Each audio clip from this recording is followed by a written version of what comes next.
నీకు లేదు 175 మందిలో నువ్వు ఒక ఎమ్మెల్యేవు, నీకు ఇంతే సమయం ఇస్తాం 5 నిమిషాలు అందరితో పాటు, దాంట్లోనే నువ్వు చెప్పాలా అని అంటే ఎవడు చెప్పగలుగుతాడు? ఏమని చెప్పగలుగుతాం? నేను ఇంతసేపు ప్రజెంటేషన్ ఇస్తే 3 టాపిక్ల మీద మీకు పూర్తి అవగాహన ఇచ్చిన. ఇంతసేపు మీరు నాకు అవకాశం ఇచ్చితే,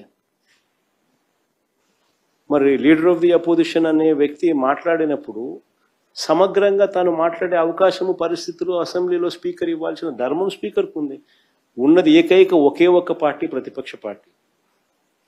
కనీసం మల్టిపుల్ పార్టీస్ అన్న అపోజిషన్లో ఉన్నాయంటే అది లేదు. ఉన్నది ఒకే ఒక్క పార్టీ, ప్రతిపక్షం. ఆ పార్టీని కూడా నువ్వు ప్రతిపక్షం అనడంలా. ఆ పార్టీ నువ్వు ప్రతిపక్షం ఎందుకు అనడంలా?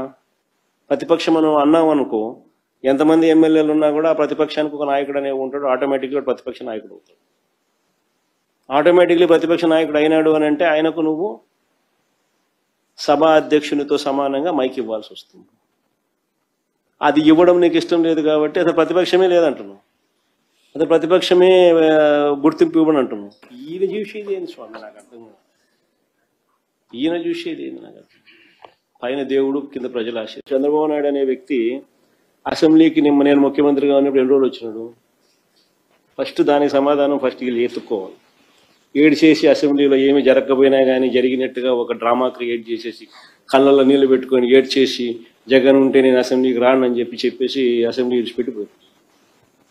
తీరా చూస్తే అసెంబ్లీ రికార్డులు అన్నీ ఎతికినా, మా వాళ్ళు ఏదైనా తప్పు ఏమైనా మాట్లాడినారేమో అని చెప్పి కనుక్కుందామని చూస్తే ఎక్కడా ఒక్కడు కూడా తప్పు మాట్లాడలేదు. అడే మాట్లాడని అసలు ఏమీ మాట్లాడలే, జరగని కూడా జరగల. ఒక జరగని ఇన్సిడెంట్ జరిగినట్టుగా ఈయనంతకి ఈయన దాన్ని చెప్పుకొని దాన్ని మళ్ళీ ఏడ్చేసి దాన్ని యాగి చేసి లాస్ట్కి ఏంటంటే సారాంశం ఏంటంటే అసెంబ్లీకి రావడం అని చెప్పడానికి. మనం ఆ రోజు నుంచి అసెంబ్లీకి రాలే కదా ఆయన. మరి ఎందుకు రాలా? రాకపోయినట్టు ఏం చేసినారు? ఎవడేం చేయలేడు. డెమోక్రసీలో ప్రజలు అల్టిమేట్లీ నిర్ణయాధికారులు. ఎట్టా ఈయన ఒప్పుకున్నా ఒప్పుకోకపోయినా ఇంకోటి జరిగినా 3 ఏళ్లలో ఎట్టా ఎన్నికలు వస్తాయి. ఏం చేసినా కానీ 3 ఏళ్ళే కదా. 3 ఏళ్లలో ప్రజలే మళ్ళా నిర్ణయాధికారం తీసుకుని ప్రజలే నిర్ణయిస్తారు ఎవరు నెక్స్ట్ మళ్ళా ప్రభుత్వం ఎవరు ఫామ్ చేయాలి.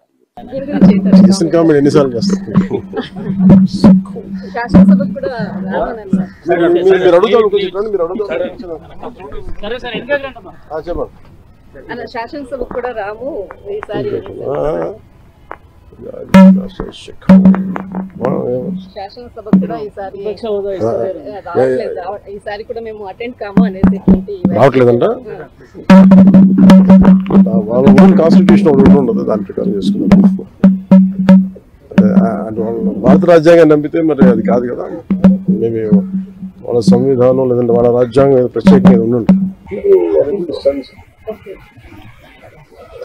అంటే ఏముంటుందంటే జనమందరినీ రూల్స్ పాటించమని, జనమందరినీ భారత రాజ్యాంగాన్ని పాటించమని ప్రత్యక్ష అధికార పక్షం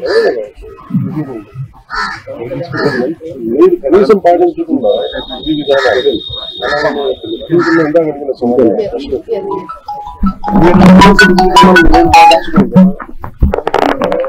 మీరు ప్రజల్ని పాటించుకుంటే వాళ్ళు ఎలా ఉంటుంది?